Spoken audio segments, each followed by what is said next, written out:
Hello friends, good afternoon. Welcome to easy notes for you online study channel. आपके अपने YouTube channel पे आप सबका बहुत बहुत स्वागत है। फ्रेंड्स, स्टार्ट करते हैं यहाँ पर नेट पेपर वन के most important question ICT unit से, यानी इंफॉर्मेशन एंड टेक्नोलॉजी से, जिससे सबसे ज्यादा आपके क्वेश्चंस आए थे। स्टार्ट करते हैं पहले क्वेश्चन के साथ। स्क्रीन पर अगर आप ध्यान से देखिए, पहला क्वेश्चन आपके सामने है। एक बार मुझे ये कंफर्म कर दीजिए कि ऑडियो विजुअल प्रॉपर आ रहा है या नहीं आ रहा है। एक बार मुझे कंफर्म कर लीजिए जल्दी से। ख्याति, प्रसन्नजीत, निया, गुड आफ्टरनून। रंजीत, जल्दी से मुझे बताओ ऑडियो विजुअल क्लियर है या नहीं है। जल्दी से मुझे बता दो, फिर हम लोग स्टार्ट करें। आईसीटी के मोस्ट इंपॉर्टेंट क्वेश्चंस आपके सामने, और आपको ये बताना है कि ये प्रॉपर आपको दिख रहे हैं या नहीं दिख रहे हैं। ठीक है, आई होप आप सब दिख रहा होगा प्रॉपर। पहला क्वेश्चन आपके सामने स्क्रीन पर देखिए। पहला आईसीटी यानी इंफॉर्मेशन टेक्नोलॉजी का पहला question, identify the skills needed by present day teachers to make classroom teaching more efficient. रुचि दिख रहा है प्रॉपर। शीतल, चरण स्पर्श, अरे वाह। मिक्की, चरण स्पर्श करने की क्या जरूरत है बच्चे, लड़कियां चरण स्पर्श नहीं करती। ख्याति, चलो स्टार्ट करो भाई, सब लोग जल्दी से इस क्वेश्चन का आंसर करो। मिक्की, हिंदी में देखो बेटा। कक्षा शिक्षण को अधिक कुशल बनाने के लिए वर्तमान शिक्षकों द्वारा आवश्यक कौशल की पहचान करें। प्रौद्योगिकी का ज्ञान, कक्षा के लेन देन में प्रौद्योगिकी का उपयोग, छात्रों की जरूरतों का ज्ञान या सामग्री में महारत। इस क्वेश्चन का आंसर करिए। क्वेश्चन नंबर 1, कक्षा शिक्षण को अधिक कुशल बनाने के लिए वर्तमान शिक्षकों द्वारा आवश्यक कौशल की पहचान करें। जल्दी से इस क्वेश्चन का आंसर करिए, क्या होगा। जल्दी से इस क्वेश्चन का आंसर करो, क्या होगा। क्वेश्चन नंबर 1 स्क्रीन पे आपके सामने, और ऐसे ही क्वेश्चंस आपको देखने को मिलेंगे एग्जाम में भी।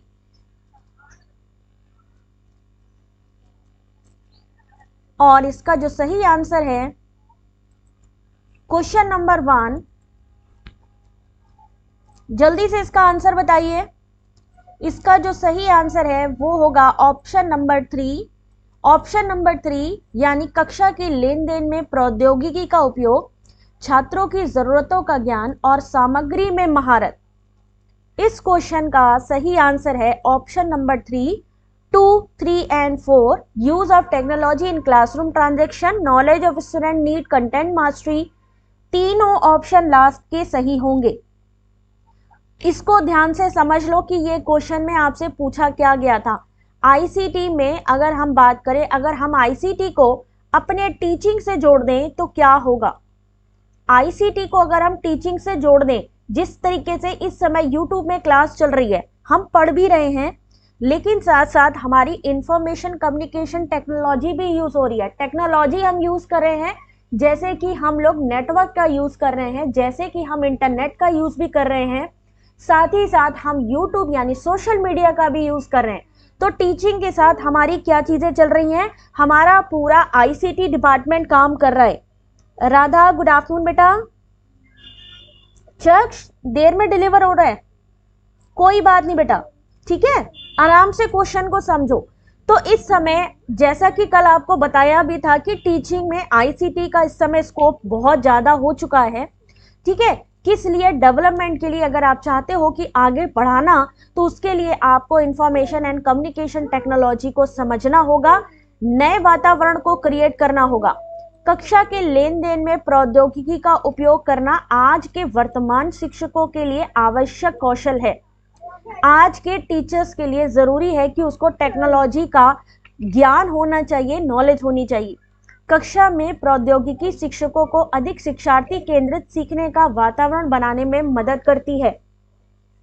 खालिदा, पल्लवी, कैसे हो बच्चे, ठीक है। फिर प्रौद्योगिकी समान चीजों को नए तरीकों से पढ़ाने के मामले में सीखने को और अधिक मनोरंजक बनाने का अवसर भी प्रदान करती है। यानी अगर हम टेक्नोलॉजी का यूज कर सकते हैं तो उसमें आपको डायग्राम भी दिखते हैं, आपको पिक्चर्स भी दिखती हैं, उसको समझने में आपको आसानी होती है, आपको इजी लैंग्वेज में भी कॉन्सेप्ट मिल जाते हैं।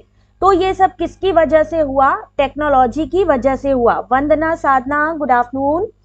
अभी हम लोग आईसीटी के बारे में बात करें कि आईसीटी क्यों जरूरी है टीचिंग में। टीचर के लिए भी जरूरी है क्योंकि इससे क्या होता है, इंटरेस्ट बढ़ता है छात्रों में, ठीक है, और आपका जो लर्निंग है वो ज्यादा प्रभावी होता है, यानी इफेक्टिव होता है। छात्रों की जरूरतों का ज्ञान, यानी छात्र अनुभव और स्थितियों की एक विस्तृत श्रृंखला से आते हैं और निर्धारित करते हैं वे कक्षा की गतिविधि, कक्षा प्रबंधन प्रक्रियाओं पर कैसे प्रतिक्रिया करते हैं। यानी अगर हम बात करें एज अ टीचर, तो टीचर के लिए भी आईसीटी का होना बहुत जरूरी है।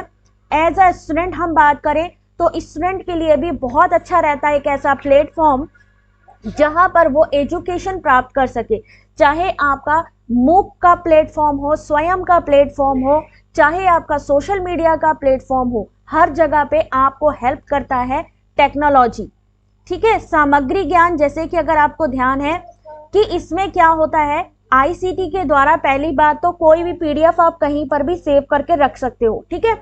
आप अपना कंटेंट सेव कर सकते हो, आप अपना नोट्स बना सकते हो ऑनलाइन, ठीक है।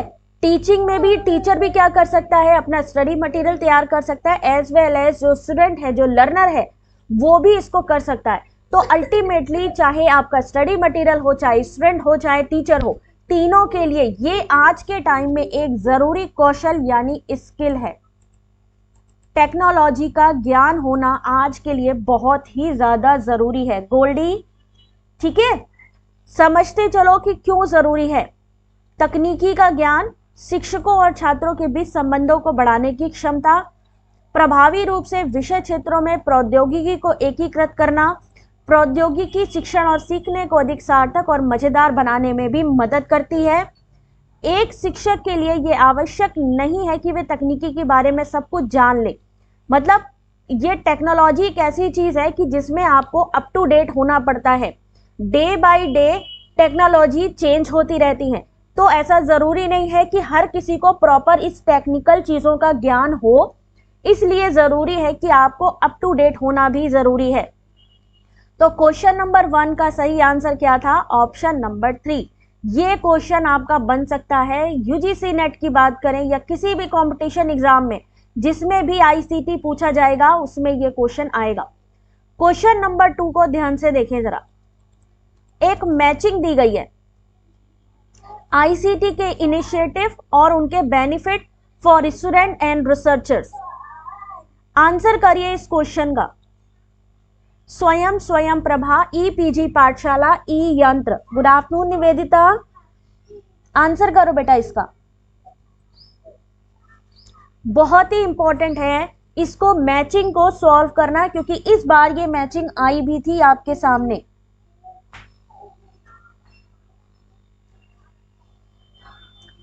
जल्दी से इंग्लिश में पढ़ लो, फिर मैं हिंदी में भी दिखा रही हूं। अभी हिंदी में भी दिखा रही हूं मिक्की। स्वयं प्रभा, ई पीजी पाठशाला और ई यंत्र की मैचिंग बिठानी है नीचे के कोड से। इसको हिंदी में देखिए, स्वयं प्रभा, ई पीजी पाठशाला और ई यंत्र, मैचिंग बिठाइए जरा इसकी। क्वेश्चन नंबर 2 बहुत ही आसान से क्वेश्चन है, बहुत ज्यादा टफ नहीं है। जिसको अभी तक आप लोगों ने सॉल्व किया है उसी से ही पूछ रहे हैं। और इसका सही आंसर क्वेश्चन नंबर 2 बिल्कुल सही है, ऑप्शन नंबर बी। यानी स्वयं क्या होता है, ऑनलाइन पाठ्यक्रमों के माध्यम से क्रेडिट अर्जित करने के लिए स्वयं प्रभा उच्च गुणवत्ता वाले शैक्षिक कार्यक्रम 24/7 देखने के लिए, ई पीजी पाठशाला निशुल्क पुस्तकें पाठ्यचर्या आधारित ई सामग्री प्राप्त करने के लिए, और ई यंत्र क्या होता है, एम्बेड सिस्टम में व्यवहारिक अनुभव प्राप्त करने के लिए।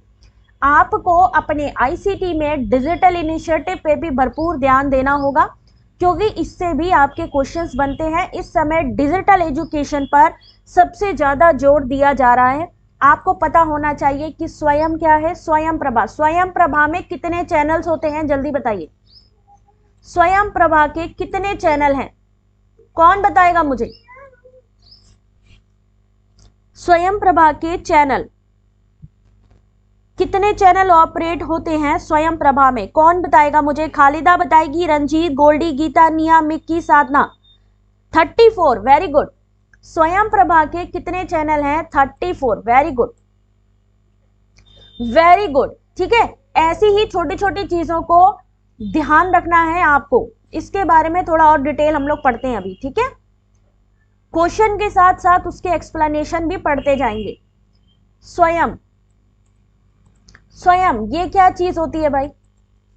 स्वयं क्या चीज है? ध्यान से देखो जरा, दिख रहा है ना प्रॉपर? स्वयं यह यंग एस्पायरिंग माइंड्स के लिए study webs of active learning के लिए है, यानी इसका फुल फॉर्म है, पहला पॉइंट। फिर ये भारत सरकार द्वारा शुरू किया गया कार्यक्रम है और इसके 4 सिद्धांत है। कौन कौन से? पहुंच, इक्विटी और गुणवत्ता। किसके लिए डिजाइन किया गया है? स्वयं। Very good Satyaranjan, 34। ठीक है, आपका पहुंच, इक्विटी एंड गुणवत्ता, ये 3 चीजों के लिए डिजाइन किया गया। इसमें सभी शिक्षण अधिगम संसाधनों को पहुंचाना इसका काम है। स्वयं में अनुकूलित ट्यूटोरियल प्रत्येक छात्र के लिए व्यक्तिगत सीखने का अनुभव प्रदान करने के लिए डिजाइन किए गए। क्रेडिट ट्रांसफर होता है के लिए स्वयं पर पाठ्यक्रमों की अनुमति है। 120 विश्वविद्यालयों द्वारा ये अपनाया गया स्वयं। अभी इंग्लिश में भी दिखा रही खालिदा, हिंदी में देख लो, अभी इंग्लिश में भी दिखा रही हूं। स्वयं प्रभा MHRD द्वारा इसकी पहल है।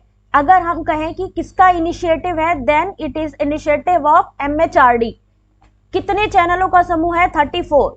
कौन सा सैटेलाइट यूज किया गया? GSAT। इसका जो है कितना जो है बेस कितना है? तो 24x7 यानी 24 घंटे 7 दिन चलता है।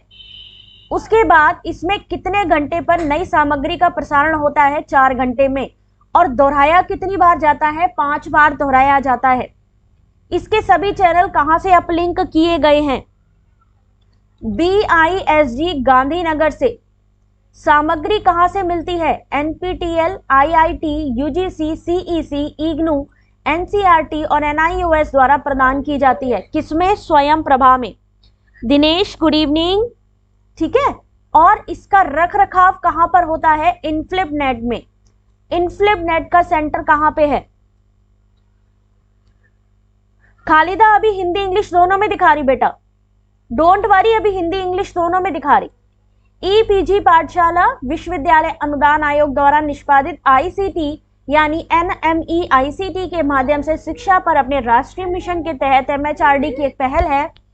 ये मुफ्त किताबें और पाठ्यक्रम आधारित ई सामग्री प्रदान करता है। ई ग्रंथालय क्या होता है? इसमें मुफ्त किताबें और सिलेबस वगैरह अवेलेबल होते हैं। ठीक ऐसे ही ई यंत्र होता है, किसके लिए? ये कॉलेज स्तर का कार्यक्रम है जिसके तहत कॉलेजों को रोबोटिक्स लैब्स स्थापित करने के लिए प्रोत्साहित किया जाता है। ई यंत्र रोबोटिक्स प्रतियोगिता विज्ञान और इंजीनियरिंग कॉलेज पॉलिटेक्निक में स्नातक छात्रों के लिए हर साल अगस्त में शुरू की जाती है। तो जहां पर आपका रोबोटिक्स से रिलेटेड कोई क्वेश्चन हो तो सीधा सीधा ई यंत्र पे टिक कर देना। ठीक है, इसमें सहायक उपकरण और वीडियो ट्यूटोरियल के साथ एक रोबोटिक किट दी जाती है। Good afternoon Manoj, Pratima. ठीक है, इसको इंग्लिश में देखिए एक बार। Digital revolution brought about innovative changes in the field of education. कौन कौन से डिजिटल इनिशिएटिव हैं? स्वयं। स्वयं का full form study webs of active learning for young aspiring minds. It is a program initiated by Government of India and designed to achieve the 3 cardinal principles of education policy: access, equity and quality. ठीक है, Noor Alam good afternoon बेटा। गोल्डी एक बार refresh कर ले बेटा। ठीक है, the objective, अगर आपसे स्वयं के ऑब्जेक्टिव पूछे जाएं, the objective is to take the best teaching learning resources to all including the most disadvantaged. The adaptive tutorials in Swayam are designed to offer a personalized learning experience for every student. Courses on Swayam permitted for credit transfer, adopted by 120 universities. Swayam. Next, स्वयं प्रभा. स्वयं और स्वयं प्रभा इस बार statement wise question में भी आया था। इस बार स्वयं और स्वयं प्रभा का डिफरेंस भी पूछा गया। हाँ सत्यरंजन, अभी वहां पर भी मेरी बात हुई NTA से, बट उन्होंने ये बोला जो रिप्रेजेंटेटिव हैं उन्होंने बोला कि 7-8 दिन लगेंगे अभी आंसर की आने में। उनसे मेरी बात हुई, उन्होंने ये चीज बोली है। एक्चुअली हो सकता है कि इस समय दिल्ली में सबको पता है कि भाई कोविड का बहुत ज्यादा इस समय चल रहा है, वहां पे ऑर्गेनाइजेशंस बंद हो रहे हैं, तो हो सकता है उसका इफेक्ट पड़ रहा हो, जिसकी वजह से रिजल्ट आने में और आंसर की आने में डिले हो रहा हो, है ना। ये एक रीजन हो सकता है वहां पे। स्वयं प्रभा इट इज इनिशिएटिव पूछा जाता है। स्वयं प्रभा किसका इनिशिएटिव है? एमएचआरडी का। किसके लिए? To provide education by the medium of television channels. It is a group of 34 DTH 24/7 यानी 24 घंटे 7 दिन के लिए यही कंटिन्यू चलता है। किसके थ्रू? GSAT 15 सैटेलाइट के through.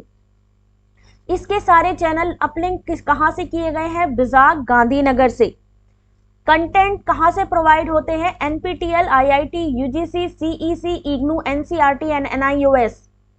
इनफ्लिपनेट centre maintains the web portal. हाँ ख्याति, बात हुई बेटा मेरी, NTA के कांटेक्ट नंबर पे मेरी बात हुई और उन्होंने यही चीज कहा है जो रिप्रेजेंटेटिव है कि 7 से 8 दिन लगेगा प्रॉपर आंसर की आने में। तो मे भी कुछ हो सकता है कि कोविड की वजह से कोई इश्यू हो जिसकी वजह से डिले हो रहा है, ठीक है। बट चलो आएगा तो सही, आना तो ही है। EPG पाठशाला, जल्दी से पढ़ें। EPG पाठशाला क्या होता है? मैं अभी एक क्वेश्चन पूछती हूं आपसे, जल्दी से पढ़ो जरा।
तो मुझे इसमें से बताइए, जो ई ग्रंथालय है ये होता क्या है?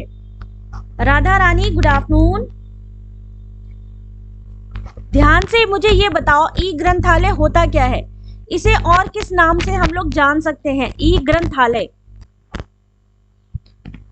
ग्रंथालय मतलब क्या होता है? लाइब्रेरी। क्या होता है? लाइब्रेरी होती है। ये एक तरीके की ई लाइब्रेरी यानी इलेक्ट्रॉनिक ग्रंथालय है ये, ठीक है ना।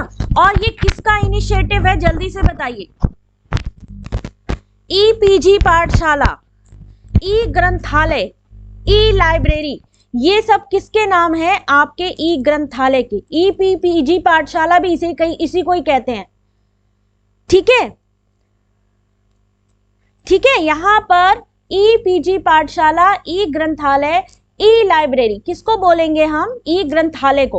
ये किसका इनिशिएटिव है? MHRD का, under national mission on education through ICT executed by the UGC. It offers free books and curriculum based e-content. बिल्कुल MHRD की यहां पर ये पहल है, इनिशिएटिव है। MHRD का अंडर किसके है? NMEICT। ध्यान से समझ लो क्योंकि इससे क्वेश्चन आपका बनेगा। सेम ऐसे ही ई यंत्र। ई यंत्र क्या चीज है? ये एक कॉलेज लेवल प्रोग्राम है। आपके सामने एक पॉइंट बने होंगे 1 2 3 4, आपसे पूछा जाएगा बताइए ई यंत्र के बारे में कोड दिया होगा कि बताइए इसमें से कौन सा सही है। तो आपको कैसे पता चलेगा इसके बारे में, जब आप इसको पढ़ोगे। अगर आपसे ELSI पूछ लिया जाए, ELSI, तो e Yantra lab setup initiative, इसका फुल फॉर्म होगा। ये किसके लिए है? To set up robotic labs. ध्यान से समझते चलो इसको, रोबोटिक लैब्स के लिए। अगर आपसे पूछा जाता है ये कब लॉन्च किया जाता है, तो इन अगस्त एवरी ईयर, यानी हर साल अगस्त के महीने में, for under graduate student in science and engineering college polytechnic. फिर एक क्वेश्चन आता है आपके सामने, which of the following is not correct about ICT। ICT के बारे में कौन सा सही नहीं है? हाँ प्रियंका, अवेलेबल हो सकती है बेटा, एक बार चेक कर लेना, ठीक है। Which of the following is not correct about ICT। ICT के बारे में क्या चीज करेक्ट नहीं है? कल पढ़ा था ना हम लोगों ने ICT के बारे में, उसी से ही क्वेश्चन है, अलग से कुछ भी नहीं है। और इसका सही आंसर है ICT is a substitute for a teacher, यानी ICT एक शिक्षक का विकल्प है। ये पॉसिबल नहीं है, विकल्प नहीं हो सकती है, उसका हेल्पिंग हैंड हो सकता है, बट उसका सब्स्टिट्यूट नहीं हो सकता। तो इसका सही आंसर क्या होगा? Option number C, ICT is a modern teaching aid, बिल्कुल सही है। Using of ICT in teaching reduce the physical labour of teacher, बिल्कुल सही है। ICT in teaching facilitates learning, बिल्कुल सही है। बट ये टीचर का सब्स्टिट्यूट होगा, ये पॉसिबल नहीं है, ठीक है ना। उसके बाद यहां पर इसके बारे में, ICT के बारे में थोड़ा सा और पढ़ लेना। ये पूरा PDF आपको दे दूंगी, आराम से पढ़ना बैठ के। जितना ज्यादा पढ़ोगे उतनी ज्यादा आपको हेल्प मिलने वाली है, ठीक है, कि ICT क्या होता है। फिर आता है massive open online course. Answer करो जरा इस क्वेश्चन का, क्या आंसर सही होगा? Massive open online courses are, question number 4। जल्दी बताओ इस क्वेश्चन का आंसर, कौन आंसर बताएगा इस क्वेश्चन का? 3 का सी बिल्कुल सही है। क्वेश्चन नंबर 4, बड़े पैमाने पर खुले ऑनलाइन पाठ्यक्रम क्या होते हैं?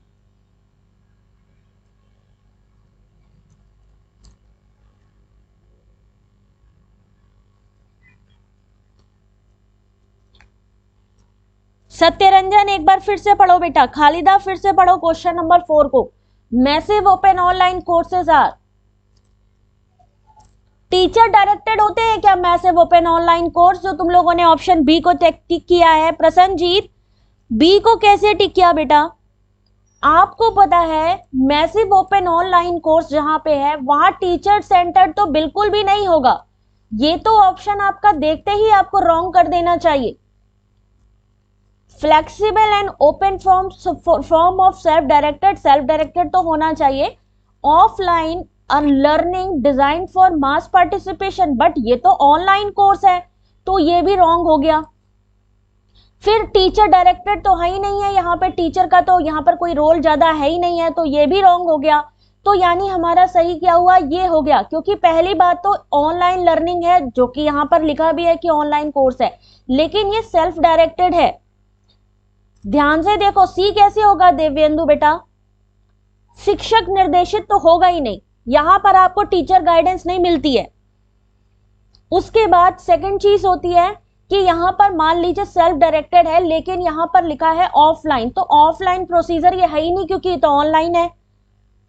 तो इसका सही आंसर अरुण बिल्कुल सही है, रुचि सही है, मिकी, नूर आलम सही है।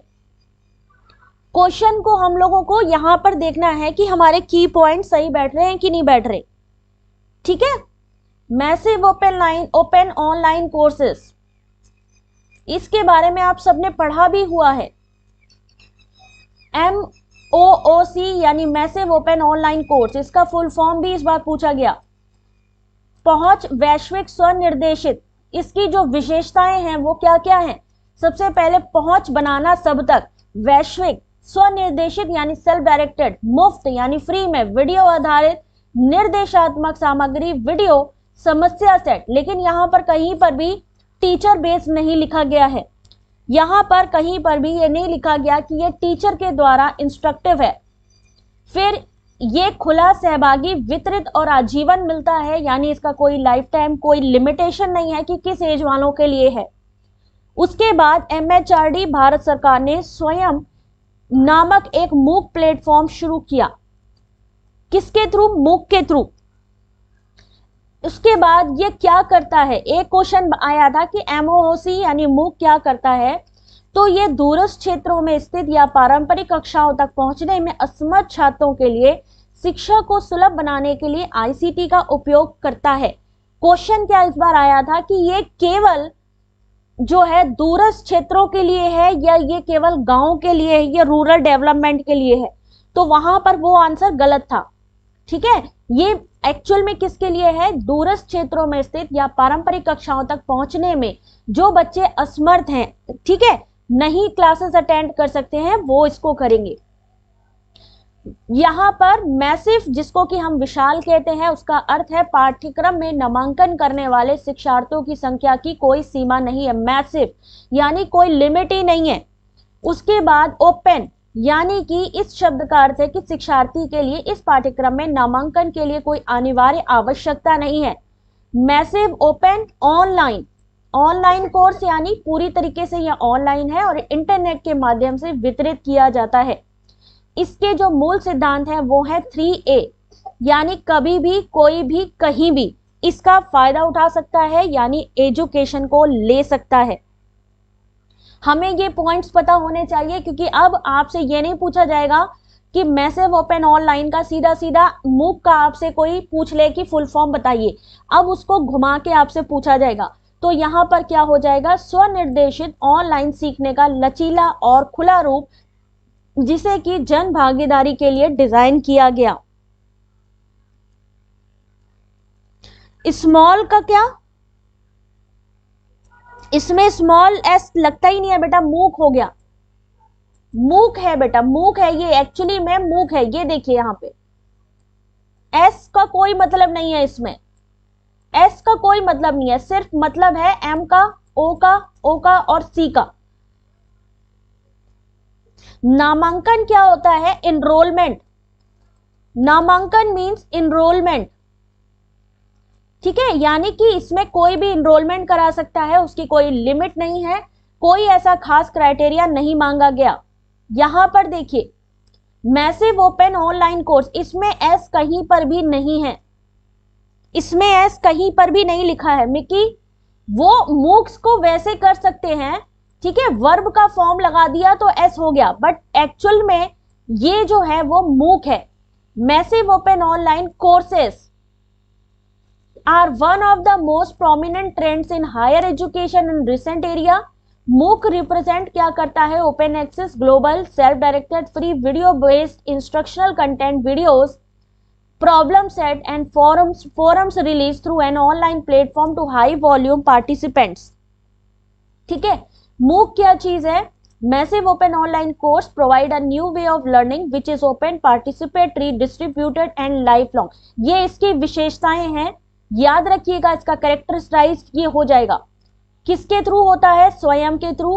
ICT to make education accessible. Word massive का क्या मतलब होता है? ओपन का क्या मतलब होता है? फुल्ली ऑनलाइन का क्या मतलब होता है? ठीक है, ध्यान से समझो। मैसिव का क्या? No limit on the number of learner who can enrol the course. Open means there are no mandatory requirement for the learner to enrol this course. Fully online होता है और basic philosophy of MOOC is 3A, that is anytime, anyone, anywhere. नामांकन means enrolment या admission, कुछ भी कह सकते हो। रुचि, यस कह सकते हो उसको, ठीक है ना, यानी उसमें आपका भाग लेना, पार्टिसिपेट करना। फिर एक क्वेश्चन आता है आपका, क्वेश्चन नंबर 5। यहां पर दो स्टेटमेंट दिए गए हैं। पहला स्टेटमेंट है कि external hard disk is a primary memory. दूसरा स्टेटमेंट है in general pen drive have more storage capacity than external hard disk. Answer करिए इस क्वेश्चन का। बाहरी हार्ड डिस्क एक प्राथमिक मेमोरी है और सामान्य तौर पर पेन ड्राइव में बाहरी हार्ड डिस्क की तुलना में अधिक भंडारक की क्षमता होती है। क्वेश्चन नंबर नेक्स्ट आ गया आपके सामने। नेक्स्ट क्वेश्चन, क्वेश्चन नंबर 5 आपके सामने, आंसर करिए।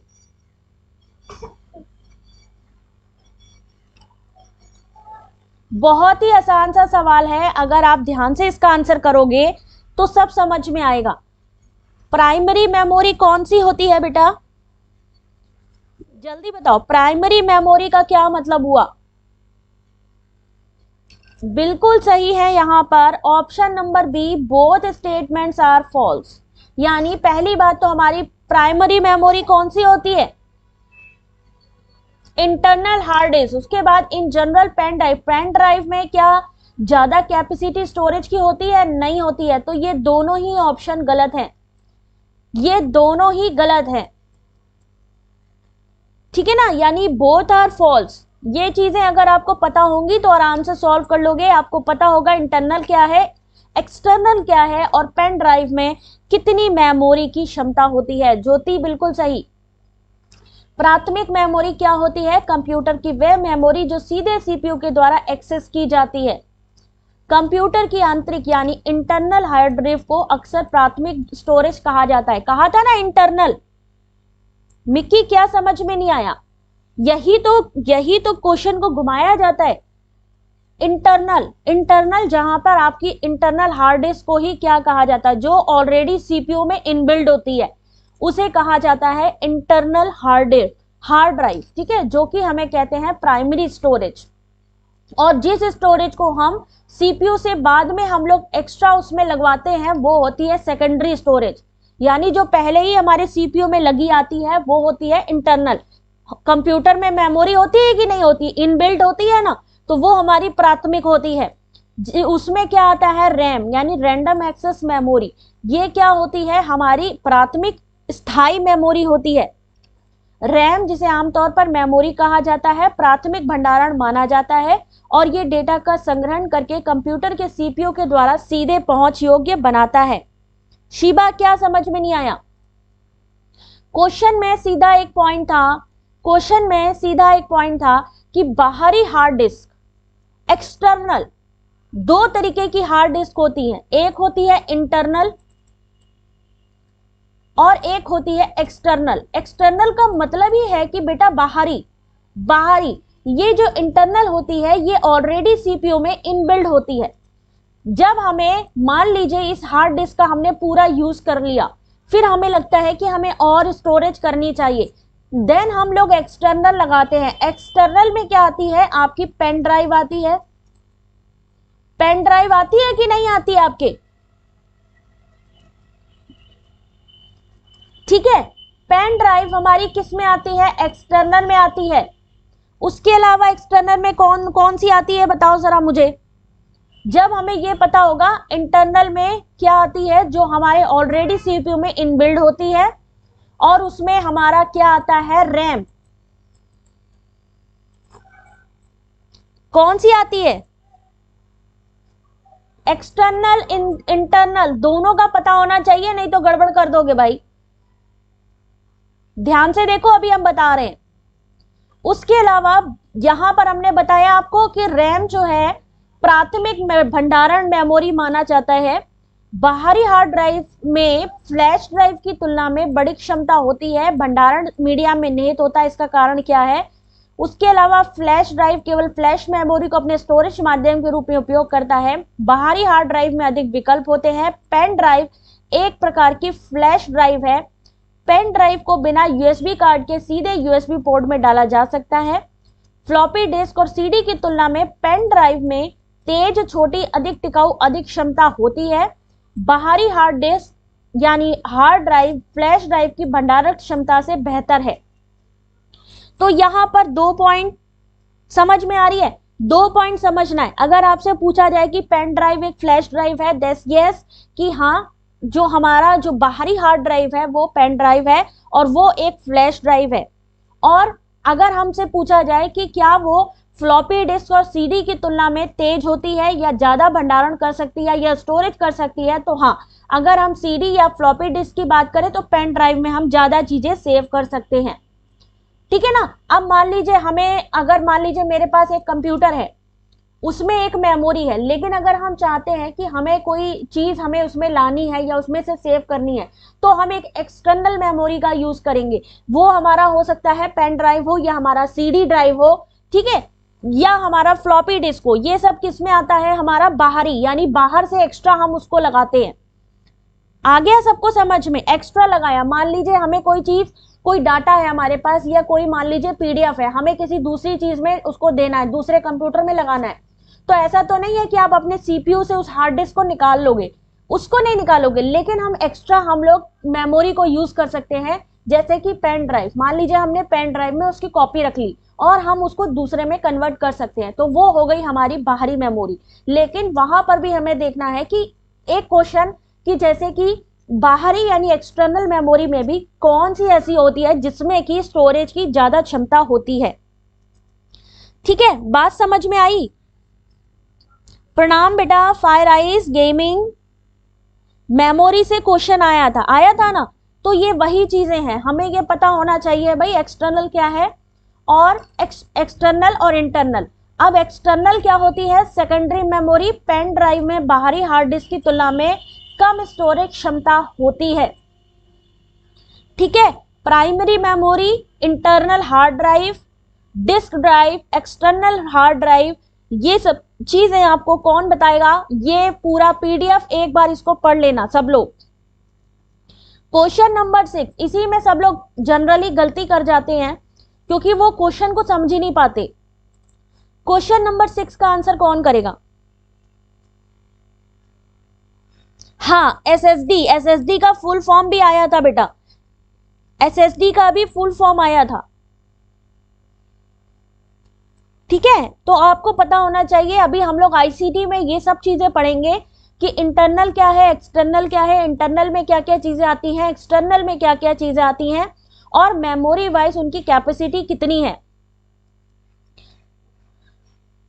Question number 6, the main purpose of using ICT for classroom teaching is to, सभी को आंसर पता है भाई इसका, तो ऑप्शन नंबर डी, यानी optimising learning outcomes of teaching, यानी शिक्षण के सीखने के परिणामों को अनुकूल करना।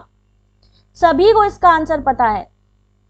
ठीक है, आईसीटी का क्या है यहाँ पर, कक्षा में आईसीटी अनुप्रयोग का उपयोग करने के लाभ क्या क्या है, बेनिफिट क्या है, कि ये उद्देश्यों को प्राप्त करने में आईसीटी उपयोग काफी हद तक हेल्पफुल हो सकता है। आईसीटी सामग्री की प्रस्तुति यानी प्रेजेंटेशन में भी विविधता प्रदान करता है और अपनी गति के अनुसार उसमें सीख सकते हैं जो विद्यार्थी हैं। ऑप्टिमाइजिंग लर्निंग उस मॉडल को संदर्भित करता है जो सीखने के परिणाम में सुधार करता है और कक्षा में छात्रों का ध्यान अधिक केंद्रित करता है या आकर्षित करता है। अगर आप ध्यान से समझो तो अगर हम पहले बात करें कि पहले के टाइम पर एक सिंपल बोर्ड हुआ करते थे, फिर उसके बाद आज की डेट में देखा तो डिजिटल बोर्ड आते हैं, तो किसमें सबसे ज्यादा इंटरेस्टिंग लगता है पढ़ने में? डिजिटल बोर्ड में लगता है, क्योंकि बच्चे को पहली बात तो ज्यादा समझ में आता है। आप उसमें हर तरीके से अपने टीचिंग एड्स को यूज कर सकते हो, आप अपने पिक्चराइजेशन को, अपनी प्रेजेंटेशन को यूज कर सकते हो, जिससे कि आपकी टीचिंग भी कैसी बनती है, इंटरेस्टिंग बनती है। इसलिए ये सब चीजें, आईसीटी अनुप्रयोग का उपयोग किसमें, कक्षा में यानी क्लासरूम में करने से क्या क्या बेनिफिट है, ये सब चीजें हैं जिसको आप लोग को पढ़ना होगा। ठीक है, इसको सब लोग पढ़ लेना। Benefit of using ICT application in classroom. Sheeba बेटा, ये किसी बुक से नहीं है, ये प्रॉपर सब जगह से सर्च करके कॉन्सेप्ट बनाया गया है बेटा, ये किसी बुक में नहीं मिलेगा आपको। इसीलिए ये पीडीएफ मैं देती हूं क्योंकि मैं 10 चीजों को सर्च करके देन कॉन्सेप्ट बनाती हूं बेटा। ठीक है, उसके बाद एक क्वेश्चन है, question number 7, what is the best use of internet in teaching. शिक्षण में इंटरनेट का सबसे अच्छा उपयोग क्या है? आंसर करिए इस क्वेश्चन का। What is the best use, यानी शिक्षण में इंटरनेट का सबसे अच्छा उपयोग क्या चीज होती है? मिक्की पढ़ते हो ना बेटा, बस पढ़ते रहो। क्योंकि ये कंटेंट आपके लिए बहुत एक तो इजी भी है, समझने में भी इजी है, और अगर आपने पढ़ लिया तो कॉन्सेप्ट भी पूरा क्लियर हो जाएगा। What is the best use of internet in teaching?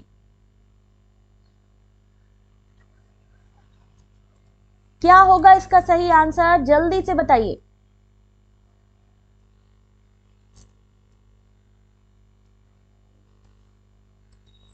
इसका सही आंसर होगा option number 4, for making learning interactive. सीखने को इंटरएक्टिव बनाने के लिए शिक्षण में इंटरनेट का सबसे अच्छा उपयोग क्या चीजें हैं? ये देखा जाए तो सभी चीजें हैं। अगर देखा जाए तो इंटरनेट का यूज करते हैं अगर टीचिंग में, तो ऑडियो विजुअल मीडिया सब मिलता है, लेटेस्ट इंफॉर्मेशन मिलती है। देखा जाए तो हमारे ये सारे ही पॉइंट सही हैं, लेकिन हमें चूज क्या करना है? बेस्ट ऑप्शन चूज करना है। एप्टीट्यूड मतलब आपकी योग्यता परीक्षण किससे किया जाएगा? आपके बेस्ट ऑप्शन से। ये सारे ही ऑप्शन सही हैं, लेकिन हमें क्या चूज करना है? हमारा बेस्ट ऑप्शन। बात आपको समझ आ रही है? बात आपको समझ में आ रही है कि हमें क्या चूज करना है? बेस्ट ऑप्शन चूज करना है। हो सकता है कि सारे ही ऑप्शन सही हो। इसको तुम लोगों को डिटेल पढ़ लेना ये चीजें, क्योंकि ये चीजें आराम से तुम लोगों के पढ़ने के लिए है। कंफ्यूजन पॉइंट को भी पढ़ लेना क्या चीज होती है। मैं फटाफट बाकी चीजें बता रही हूं, क्योंकि पढ़ोगे लिखोगे तो ही तो बढ़ोगे आगे। स्टूडेंट टीचर पीयर इंटरेक्शन होता है, effective teaching and learning tool होता है इसमें। उसके अलावा keeping you updated with latest information, ये सब चीजें होती हैं। कंफ्यूजन पॉइंट क्या है इसको पढ़ो तो समझ आएगा। इंटरएक्टिव लर्निंग क्या होती है उसको पढ़ो। Interaction with digital media, learning with multimedia, cost effective affordable education. अभी हम आते हैं क्वेश्चन नंबर 8 पर, जिससे हमारे बार बार क्वेश्चन आते हैं, आंसर करिए। Output device, input device, matching बताइए जल्दी से इस क्वेश्चन की। इनपुट डिवाइस कौन सा है? Sorry, output device system software, storage device, application software. बहुत ही आसान क्वेश्चन है ये, जिसको कि आप लोग आराम से सॉल्व कर सकते हो। आंसर करो शिबा जल्दी से। प्रसन्नजीत, प्रभात, निया, आंसर करो। निवेदिता, एक बार में इसका आंसर आ जाना चाहिए। एक बार में इसका आंसर हमें पता होना चाहिए। आउटपुट डिवाइस कौन सी है? सिस्टम सॉफ्टवेयर कौन सा है? एप्लीकेशन सॉफ्टवेयर कौन सा है?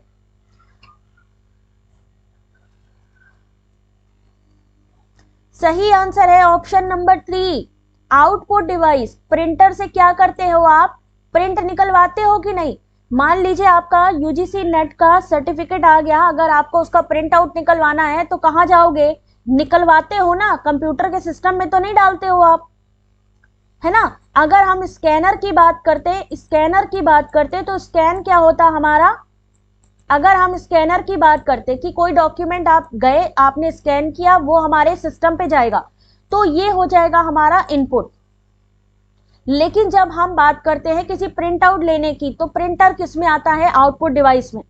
सिस्टम सॉफ्टवेयर जो हमारे सिस्टम को पूरी तरीके से ऑर्गेनाइज करता है, मैनेज करता है, वो कौन सा होता है? हमारा ऑपरेटिंग सिस्टम। स्टोरेज डिवाइस जिसमें कि हमारा पूरा डाटा सेव होता है, किसमें होता है? रैम में, जो कि हमारी प्राथमिक यानी इंटरनल प्राइमरी स्टोरेज है। ठीक है। एप्लीकेशन सॉफ्टवेयर, एप्लीकेशन यानी कि जब हम कोई प्रोग्रामिंग करते हैं, प्रोग्रामिंग आपकी ऑफिस में, जैसे एमएस वर्ड में आप काम करते हो, एमएस एक्सेल पे काम करते हो, या फिर प्रेजेंटेशन बनाते हो, ये सब किस में आते हैं? आपके एमएस ऑफिस में आते हैं। ठीक है, यहां पर आपको समझ में आ जाना चाहिए कि यहां पर हमारा सही आंसर क्या होगा? Option number 3। ये सब चीजें बहुत ही आसान है, लेकिन बस ये है कि थोड़ा समझने के ऊपर है। ध्यान से देखो, भंडारण उपकरणों के प्रकार यानी स्टोरेज के type, random access memory primary storage है, hard disk drive secondary storage है, सॉलिड स्टेट ड्राइव एसएसडी का फुल फॉर्म, ये भी किस में आती है? सेकेंडरी स्टोरेज में। बाहरी एचडीडी एसएसडी किस में आती है? आपकी सेकेंडरी में आती है। Flash memory device, optical storage device, floppy disk किस में आती है? आपके सेकेंडरी में आती है। बिल्कुल सही मिक्की। ज्योति, जफरी गुड आफ्टरनून बेटा। यहां पर सबको समझ में आ रही है बात? ये हो गई हमारी मेमोरी। स्टोरेज मतलब मेमोरी, भंडारण मतलब मेमोरी, ठीक है। फिर हमारा आता है आउटपुट डिवाइस। आउटपुट में क्या क्या आता है? आपका मॉनिटर आता है, मुद्रक आता है, स्पीकर आता है, हेडफोन, जिसमें कि आउटपुट यानी कि जब कंप्यूटर हमें कोई चीज सुनाता है, अब मान लीजिए कोई गाना बज रहा है कंप्यूटर में, अगर हमें सुनना है तो हम क्या करेंगे? हेडफोन लगा लेंगे, ठीक है ना। फिर अगर हम बात करें एप्लीकेशन की, application software, MS office, graphic software, database software, spreadsheet, presentation, web browser, सूचना कार्यकर्ता सॉफ्टवेयर, ये सब इसके एग्जाम्पल है जो आपके किस में आएंगे? पेपर वन या फिर इंफॉर्मेशन एंड कम्युनिकेशन टेक्नोलॉजी में। ऑपरेटिंग सिस्टम, आपसे यहां से एक क्वेश्चन बनता है कि बताइए कौन कौन से ऑपरेटिंग सिस्टम हैं। तो Microsoft Office, Windows, Mac OS, Linux, iOS, Android, CentOS, Ubuntu और यूनिक्स, ये सब किस में आता है? आपके ऑपरेटिंग सिस्टम में आता है। यानी ये इतने ऑपरेटिंग सिस्टम है जो इस समय चल रहे हैं। सुजीत गुड आफ्टरनून, बहुत अच्छे से भाई समझ लो इसको, बहुत ही इजी कॉन्सेप्ट है, हिंदी इंग्लिश दोनों में। आउटपुट डिवाइस क्या है? एप्लीकेशन सॉफ्टवेयर कौन से हैं? ऑपरेटिंग सॉफ्टवेयर कौन से हैं? आपकी स्टोरेज डिवाइस कौन सी है, ठीक है। एक हार्ड डिस्क ड्राइव या सॉलिड स्टेट ड्राइव में सारा डेटा होता है, जैसे कि फाइलें, फोटो, प्रोग्राम, संगीत, फिल्में, ठीक है। आउटपुट डिवाइस में क्या होता है? एप्लीकेशन सॉफ्टवेयर में क्या होता है? सिस्टम सॉफ्टवेयर, अन्य सॉफ्टवेयर के लिए एक प्लेटफॉर्म प्रदान करने के लिए डिजाइन किया गया सॉफ्टवेयर होता है। ये पूरा अगर आपने पीडीएफ पढ़ लिया तो इससे जुड़े जितने भी क्वेश्चंस होंगे आप आराम से सॉल्व कर लोगे। आपको मेमोरी के बारे में भी, स्टोरेज के बारे में भी, एप्लीकेशन के बारे में भी, सबके बारे में इसमें पूरी डिटेल मिल जाएगी, हिंदी इंग्लिश सब में। Types of storage device, output device, application software and operating system. सबको प्रॉपर दिख रहा है कि नहीं दिख रहा है? सबको समझ में आ रही है चीज? प्रवीण, बहुत ही बेटा, अगर आपने इनको पढ़ लिया ना, एचडीडी एसडीडी में भी पूछा जाता है कि ये दोनों में क्या चीजें हैं, या इन दोनों का फुल फॉर्म पूछ लिया, तो ये क्या है? Storage secondary device. प्रसन्नजीत बेटा, अभी रिजल्ट आने के बाद स्टार्ट करेंगे पेपर 2, ठीक है। रिजल्ट आने दो, उसके बाद फिर देखते हैं कितने कैंडिडेट्स हैं, फिर उसके बाद पेपर 2 स्टार्ट करेंगे। समझ आ रही है? तो यहां पर इनपुट, आउटपुट, एप्लीकेशन सॉफ्टवेयर, सब चीजें आपके सामने हैं। इसको पढ़ना किसका काम है? आपका, क्योंकि अगर पढ़ोगे नहीं तो समझ में भी नहीं आएगा। क्वेश्चन नंबर 9, आंसर करिए इस क्वेश्चन का। क्वेश्चन नंबर 9 आंसर करिए जरा।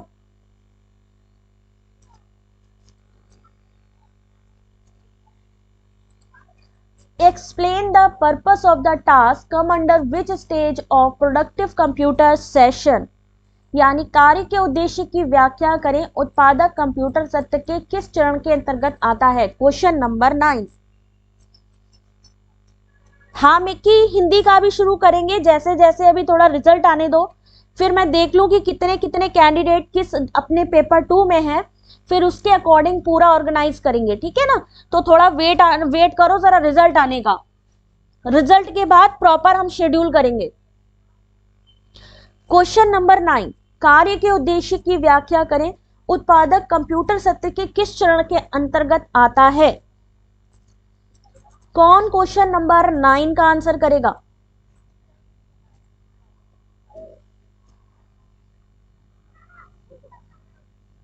इसका सही आंसर क्या होगा?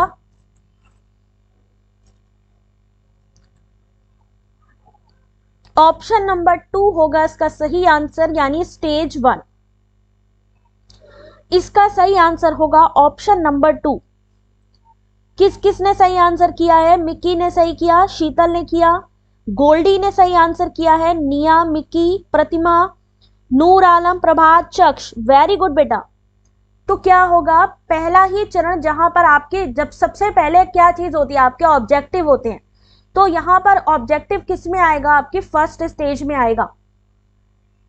आईसीटी के चरण यानी स्टेप, पहले चरण में क्या होता है, शिक्षकों और छात्रों को आईसीटी के उपकरण और उनके सामान्य कार्यों उपयोगों की खोज करने की आवश्यकता होती है। चरण 1, ठीक है, इस चरण में शिक्षक सीखने के लिए कंप्यूटर का उपयोग करने का उद्देश्य बताता है कि पर्पस क्या है उसको स्टार्ट करने का, फिर उसको सीखना, उपयोग करना, सीखना और विभिन्न विषयों में उसका उपयोग करना शुरू करना शामिल होता है स्टेप 2 में।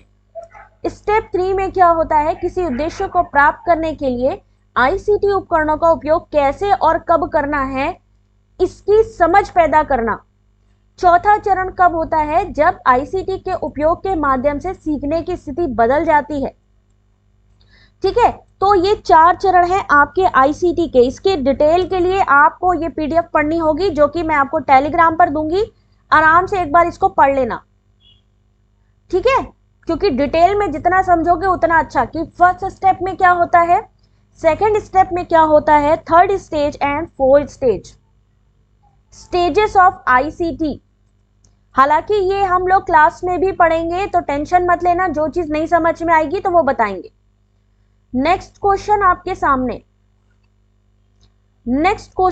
सामने, the pedagogy which involve productive learning and finding new solution to problem where manipulation of existing information and creation of real world product are possible with ICT is called।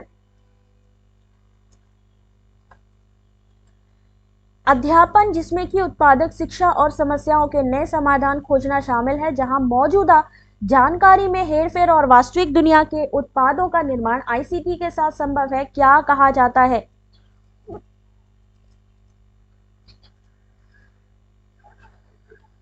जल्दी से बताइए, इस क्वेश्चन का सही answer कौन करेगा।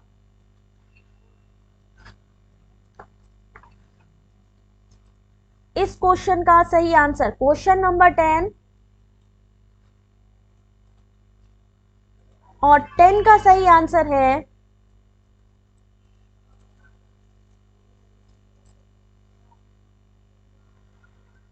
Option number B, creative pedagogy. इसका सही आंसर होगा रचनात्मक शिक्षा शास्त्र। 10 का बी आंसर निवेदिता सुरजीत ने दिया है correct answer. Question number 10 option number B, creative pedagogy, इसका सही आंसर होगा रचनात्मक शिक्षा शास्त्र। अब आपको पता होना चाहिए सहयोगात्मक क्या होता है, रचनात्मक क्या होता है, एकीकृत और मूल्यांकनात्मक शिक्षा शास्त्र क्या होता है। सहयोगात्मक जहां पर छात्र, शिक्षक और विशेषज्ञों के बीच बातचीत और सहयोग को प्रोत्साहित किया जाए। रचनात्मक यानी जहां पर उत्पादक शिक्षण और समस्याओं के नए समाधान खोजते हैं। उसके बाद एकीकृत क्या चीज है, जहां पर शिक्षण और सीखने के लिए एकीकृत दृष्टिकोण को बढ़ावा दिए जाए। मूल्यांकन करना जहां पर छात्र निर्देशित प्रकृति में नैदानिक प्रकृति हो और विभिन्न सीखने के विभिन्न मार्ग और ज्ञान के वितरण को पहचानना। लास्ट में गलत हो गया, कोई बात नहीं, ठीक है। आपको पता होना चाहिए कोलैबोरेटिव पेडागोजी क्या चीज होती है, क्रिएटिव पेडागोजी क्या होती है। इसी से ही रिलेटेड क्वेश्चन था। कोलैबोरेटिव यानी जहां पर इनकरेज किया जाता है इंटरेक्शन एंड कोऑपरेशन को। क्रिएटिव यानी productive learning and finding new solution to problem. What is integrative pedagogy? ICT enhanced learning that promotes an integrative approach to teaching and learning. It provides a relationship between subject. Evaluative pedagogy, enhanced learning which is student directed and diagnostic in nature. बात सबको समझ में आई। Question number 10, collaborative क्या है, creative क्या है, interrogative क्या है और इवेल्युएटिव क्या है। नेक्स्ट क्वेश्चन देखो ध्यान से जरा। Question number 10. The use of ICT has a great potential for optimizing learning outcomes. Reason है ICT promote scope for variety, flexibility and attractiveness. इसका सही आंसर क्या होगा। अभी आप लोग समझते जाओगे तो चीजें आपके दिमाग में आती जाएंगी कि हाँ इस क्वेश्चन का ये आंसर होगा। आंसर करो बेटा इस क्वेश्चन का। आईसीटी के उपयोग में सीखने के परिणामों को अनुकूलित करने की काफी संभावनाएं होती हैं। आईसीटी विविधता, लचीलेपन और आकर्षण की गुंजाइश को बढ़ावा देता है। क्या होगा इसका सही आंसर? बिल्कुल सही है जाफरी, निवेदिता। इसका सही आंसर ऑप्शन नंबर 1 होगा, यानी ये दोनों ही सही हैं और बिल्कुल सही व्याख्या यानी एक्सप्लेनेशन है। वेरी गुड चक्ष, राधा, प्रतिमा। आपको समझ में आ रही है कि नेचुरल सी बात है, ये सीखने के परिणामों को अनुकूलित करने की संभावना होती है किसमें? आईसीटी के उपयोग से। और ये विविधता देता है, फ्लेक्सिबिलिटी देता है और उससे इंटरेक्टिव बढ़ती है। और उसके बाद ये सब चीजें किसमें आती हैं? आपके आईसीटी के उपयोग में। ठीक है ना? तो इसको आपको समझना है और उसको समझ के ही आपको आंसर करना है। अब आईसीटी के बारे में एक बारी इसको फिर से पढ़ लेना। ये सब चीजें आपको हम बता भी देंगे क्लास में। जिसको यहां पर पढ़ना है वो भी पढ़ेगा। ये वायरलेस और वायर्ड दोनों तरीके की मीडिया को यूज करता है। इसमें क्या क्या चीजें होती हैं आईसीटी में, ठीक है, और इसका एक्सप्लेनेशन है पूरा। क्वेश्चन नंबर 12, जल्दी से इस क्वेश्चन का आंसर करिए। Question number 12, input, output, memory और सॉफ्टवेयर। 12वां क्वेश्चन आपके सामने। गुड आफ्टरनून मौसमी। इस वाली मैचिंग का जल्दी से कौन आंसर बताएगा? इनपुट, आउटपुट, मेमोरी और सॉफ्टवेयर। बहुत ही इजी मैचिंग है, अभी अभी बताया भी था। इनपुट क्या चीज होती है, आउटपुट क्या है, मेमोरी और software. Question number 12,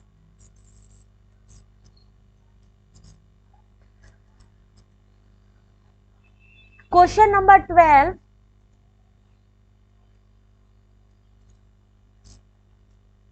question number 12 ध्यान से सोच समझ के आंसर करो। ऑप्शन नंबर क्या होगा? डी आंसर होगा।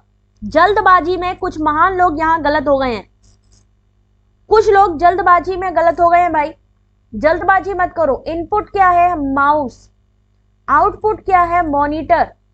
मेमोरी क्या है? कैशे। सॉफ्टवेयर क्या है? पाइथन, जो कि हमारा क्या है? लैंग्वेज से रिलेटेड है। इसका सही आंसर क्या होगा? ऑप्शन नंबर 4 होगा। इसको अच्छे से पढ़ लेना। ये पूरा इनपुट आउटपुट डिवाइस का ये प्रॉपर आपको ये पूरा का पूरा आपके सामने अवेलेबल हो जाएगा पीडीएफ में। ये पीडीएफ आप लोग डाउनलोड कर लेना और पढ़ना एक बार, ठीक है। जल्दी जल्दी मैं क्वेश्चन कंप्लीट करा दे रही हूं बस। Types of input device, output device, software, ठीक है। और उसके बाद की एग्जांपल ऑफ मेमोरी, कौन कौन सी है मेमोरीज। कंप्यूटर मेमोरी किसे कहते हैं, इनपुट डिवाइस किसे कहते हैं, आउटपुट किसे कहते हैं, सॉफ्टवेयर किसे कहते हैं, मेमोरी। सीपीयू क्या है, कैशे मेमोरी क्या है, शॉर्ट टर्म मेमोरी क्या होती है कंप्यूटर में, ठीक है। तो यहां पर हमने आपको 12 क्वेश्चन इसके बता दिए हैं। किसके? 12 क्वेश्चन हो गए हैं आईसीटी के विद एक्सप्लेनेशन। विद एक्सप्लेनेशन आपको सॉल्व करवा दिए हैं। एक बार आपका काम है इसको उठा के फिर से पढ़ना, क्योंकि जब आप अभी आपने इसको देखा समझा, जब आप इसकी पीडीएफ पढ़ोगे तो और चीजें क्लियर हो जाएंगी, ठीक है। और अब जिन्होंने भी वीडियो को अभी तक लाइक नहीं किया है, जल्दी से वीडियो को लाइक और शेयर कर दो। थैंक यू उज्जवल, प्रसन्नजीत, ठीक है। तो आई होप आपको कुछ चीजें समझ में आई होंगी। बाकी की चीजें आप लोग इसमें से भी पढ़ो। पाइथन क्या है? Is a general purpose coding language unlike HTML, CSS and JavaScript, it can be use for other type of programming and software. तो ये पूरा डिटेल किसको पढ़ना है बेटा? आप सबको, ठीक है। मिक्की, समझ में आ गई सबको?